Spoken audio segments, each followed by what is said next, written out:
दोस्तों, हमेशा आपने कहीं ना कहीं ये ज़रूर सुना होगा कि जब दुनिया का अंत होगा तो वो किसी बीमारी की वजह से होगा। लेकिन क्या कभी आपने सोचा है कि अगर ऐसा हकीकत में हो जाए तो क्या होगा? एना नाम की लड़की, जिसको हम मेडिकल स्टोर पर देखते हैं, वो किसी समय पर भरा हुआ करता था, लेकिन आज वो वहाँ गिनती की दवाइयाँ हैं, वो भी एक्सपायर। पर फिर भी एना उन्हें अपने साथ रख लेती। शायद वो किसी बीमारी के प्रकोप में है कि तभी उसे किसी की आहट सुनाई देती है। उसे लगता है कि शायद ये डेविड होगा, उसका छोटा भाई, जिसको उसने बाहर रुकने को कहा था। पर वहां तो किसी बड़े आदमी की परछाई नजर आ रही थी, जो देखकर वो वहां से भागकर बाहर आ गई अपने भाई के पास और उसे भागने को कहा। दरअसल आज का समय तबाही के 25 साल बाद का दौर है, जब इंसानों को इंसान नहीं बल्कि सर्वाइवर कहा जाता है, क्योंकि अब इंसानियत पूरी तरह से खत्म हो चुकी है। एक अजीब किस्म के वायरस के चलते जो भी मनुष्य इस दुनिया में रहते हैं वो सब मरते जा रहे हैं। कुछ ही बचे हैं जो कि अब जंगलों में रहते हैं, लेकिन अब वो खुद का जीवन काटने के लिए और खुद का पेट भरने के लिए किसी भी हद तक जा सकते हैं। कुछ तो ऐसे भी हैं जो खुद के परिवार वालों को मार कर खा जाते हैं। इसी बात का डर से एना डेविड को लेकर बाहर भागे जा रही है कि तभी उसका पैर एक लकड़ी में फंसकर टूट जाता है, जिससे वो वहीं गिर गई। एना ने बहुत कोशिश करी कि वो अपने भाई को फिर से खड़ा कर सके, लेकिन अब ऐसा हो न सका। इसीलिए उसने अपनी बहन से कहा कि वो चला जाए, क्योंकि अगर उसे कुछ हो गया तो सब कुछ खत्म हो जाएगा। हालांकि एना ऐसा तो नहीं करना चाहती। वो क्या कोई बहन खुद के भाई को ऐसे हालातों में छोड़कर नहीं जाना चाहेगी, लेकिन उन हालातों के आगे उसने भी अपने घुटने टेक दिए। उसके जाने के बाद हम देखते हैं कि डेविड के पास एक नकाबपोश शख्स आता है, जिसने किसी पुराने जमाने के लोगों जैसे कपड़े पहने हुए थे। उसके हाथ में एक धारदार हथियार था, जिसके साथ ये सीन यहीं कट होता है और हम पहुंचते हैं एना पर, जो कि अपने घर पहुंच गई है, जो जंगल के काफी अंदर है। वहां उसकी माँ बीमार हालत में बेड पर है, उन्हीं के लिए वो दवाइयां लेने गई थी। पर वो डेविड के बारे में पूछती है तो एना कहती है कि वो शाम तक लौट आएगा, अभी खाने की तलाश में कहीं बाहर गया। इस बीच वहां एना को एक ग्रीटिंग कार्ड मिलता है, जो कि कैलिफोर्निया बीच का था। तब उसकी माँ कहती है कि मुझे लगता है कि तुम्हारी बीच पर जाने की ख्वाहिश जरूर पूरी होगी। जो सुन एना ने कहा कि ये सब बातें काल्पनिक है, बेकार की उम्मीद रखकर क्या फायदा, अब दुनिया में कुछ नहीं बचा। पर उसकी माँ उसकी इस बात से राजी नहीं थी। उनका कहना था कि एक उम्मीद ही तो है जो इंसान को जिंदा रखती है। अगर वो उम्मीद रखना छोड़ दे तो उसके जीने का मकसद ही क्या रह जाएगा। दरअसल दोस्तों, एना और डेविड का जन्म इसी जंगल में हुआ है। उन्होंने इसके बाहर की दुनिया कभी नहीं देखी, पर उसकी माँ चाहती है कि उनके मरने से पहले एना कुछ ऐसे लोगों को ढूंढे जो उसे बाहर की दुनिया दिखाएं, ताकि वो इस संसार को समझ सके। खैर, उस शाम वो दोबारा उसी जगह पर जाती है जहां डेविड को उसने छोड़ा था, लेकिन वहां उसे बस उसका लॉकेट मिलता है, तो वो कहीं दूर दूर तक दिखाई नहीं दे रहा था। खाली हाथ घर लौटने पर उसकी माँ अब परेशान होने लगी है, क्योंकि डेविड अभी बहुत छोटा है, न जाने वो कहाँ होगा। सुबह एक बुरे सपने के साथ एना की आंख जल्दी खुल जाती है, पर आज उसकी माँ उसके साइड में नहीं थी, इसीलिए उन्हें ढूंढने के लिए वो बाहर गई। तब उसने वहां देखा कि वो पेड़ के नीचे बैठी हैं। वो उन्हें अंदर चलने को कहती है, पर उनका कोई जवाब नहीं आता। तो वो फिर दोबारा से कहती है और तब उसे एहसास होता है कि अब वो उसे छोड़कर जा चुकी है। उसकी माँ की मौत हो गई है, जो चीज उसे अंदर से एकदम से तोड़ देती है, क्योंकि अब वो पूरी तरह से अकेली पड़ चुकी है इस संसार में। भले ही पहले उसकी माँ बीमार थी, लेकिन उसका सहारा तो थी। अब इस विशाल जंगल में वो कैसे खुद को जिंदा रख पाएगी। उसने अपने पिता की कब्र के बगल में अपनी माँ को गाड़ दिया और घर आकर खुद को किसी भी हाल में लड़ने के काबिल बनाना शुरू किया। पिता की सिखाई हुई चीजों को उसने कुछ हथियार बनाया और फिर उन्हें पास रख लिया, और फिर वो खाने के लिए पास में ही बह रही नदी में मछलियां पकड़ने गई। लेकिन तभी उसे खुद के सामने एक अनजान शख्स खड़ा दिखाई दिया, जिसके हाथ में बंदूक थी। एना ये देखकर घबरा गई और सब कुछ छोड़कर अपने घर की ओर भाग गई, लेकिन वो शख्स उसका पीछा करते करते उसके घर तक आ गया। उसने एना से कहा कि वो उसे किसी भी प्रकार का कोई नुकसान नहीं पहुंचाएगा, बल्कि उसे भूख लगी है, अगर उसके पास खाने को कुछ है तो उसे दे दे। ये कहकर उसने अपने हथियार भी फेंक दिए, ताकि एना को यकीन हो सके। कुछ देर सोचने के बाद वो बाहर आई और फिर उसे लेकर अंदर चली गई, जहां उसने उसे खाने को दिया। दोनों की बातों के दौरान हमें पता चलता है कि उस शख्स का नाम पीटर है, जो कि एक रिलीजियस कम्युनिटी से बिलोंग करता है, जिसमें काफ़ी और लोग भी हैं जो आपस में बहुत ही घुल मिल कर रहते हैं। किसी को भी किसी तरह की कोई परेशानी नहीं होती। वो कहता है कि अगर तुम हमारे साथ चलो तो अच्छा होगा, क्योंकि मैंने तुम्हें देखा है, तुम लोहार का काम बहुत अच्छे से करती हो, जिसकी हमें बहुत ज़रूरत। अब यहाँ एना नहीं बताती कि वो इस घर में अकेली रहती है, क्योंकि उसे डर था कि कहीं ये आदमी कुछ कर ना दे। लेकिन पीटर को शुरू से पता चल गया था कि उसकी माँ का कुछ दिन पहले देहांत हुआ है, इस बीच कहती है कि कुछ भी वो कह रहा है वो सब कुछ एक कहानियां है जो काल्पनिक है, ऐसा कुछ भी नहीं है अब इस दुनिया में। वो ऐसे किसी भी अनजान के साथ नहीं जाएगी। सुबह होने पर पीटर वहां से चला जाता है, जिसके बाद ऐना अपने कामों में लग जाती है। उसने अब सब्जियां उगाना भी सीख लिया है क्योंकि वो हर समय मांस तो नहीं खा सकती। पर इस बीच उसे बार बार पीटर का ही ख्याल आ रहे थे, कहीं उसने उसके साथ ना जाकर गलती तो नहीं कर दी।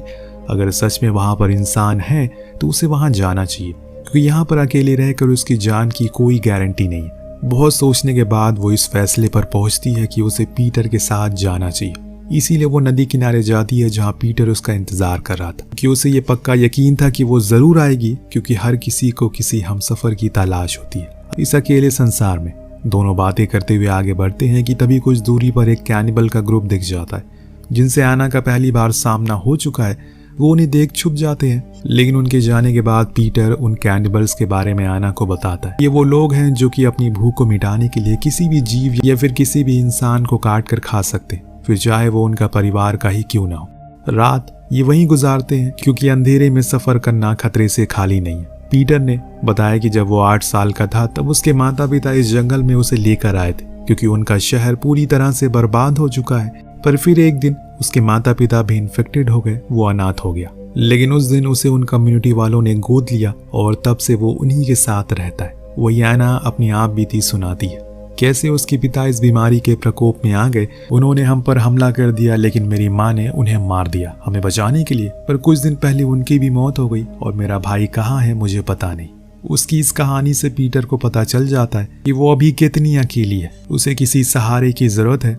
लेकिन ये कोई नई बात नहीं है, यहाँ पर हर कोई अकेला ही जी रहा है, क्योंकि सबकी ही कुछ ऐसी ही कहानी है। अब दोनों ने अगले दिन सफर शुरू किया, पर आज पीटर का पैर एक ट्रैप में फंस गया, तो ऐना उसकी मदद की। पर आज उन्होंने जल्दी ही अपना टेंट यहीं जंगल में लगा लिया, क्योंकि अभी पीटर को आराम की जरूरत है। वहीं ऐना नहाने के लिए चली गई, पर उस दौरान पीटर उसे छुप कर देख रहा था।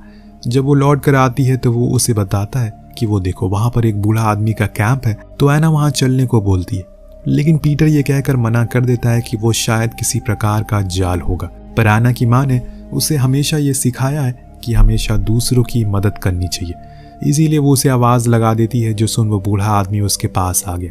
लेकिन तभी एक आदमी झाड़ियों के पीछे से बंदूक लेकर निकला, जो कि उसी बूढ़े आदमी का बेटा था। यहाँ पीटर का शक सही था, ये उनके लिए एक ट्रैप था, जिसमें अब ये दोनों ही फंस चुके हैं। इस बीच वो बूढ़ा आदमी पीटर को बताता है कि मैं पहले तुम्हारी ही कम्युनिटी में था, पर उसका लीडर जैक बहुत ही घटिया किस्म का इंसान है, इसीलिए मैंने उसे छोड़ दिया।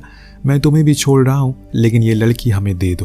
पर पीटर इसे साफ मना कर देता है, तो उसका बेटा उसे धमकाता है। पर सही मौका देकर बड़ी चालाकी से पीटर उसे मारकर गिरा देता है। और वहीं वो बूढ़े आदमी को तो मारने में ज्यादा दिक्कत नहीं होती, लेकिन इसके बाद उसने ऐना को बहुत सुना है, क्योंकि अगर आज इनके साथ और भी लोग होते तो न जाने वो तुम्हारा क्या हाल करते।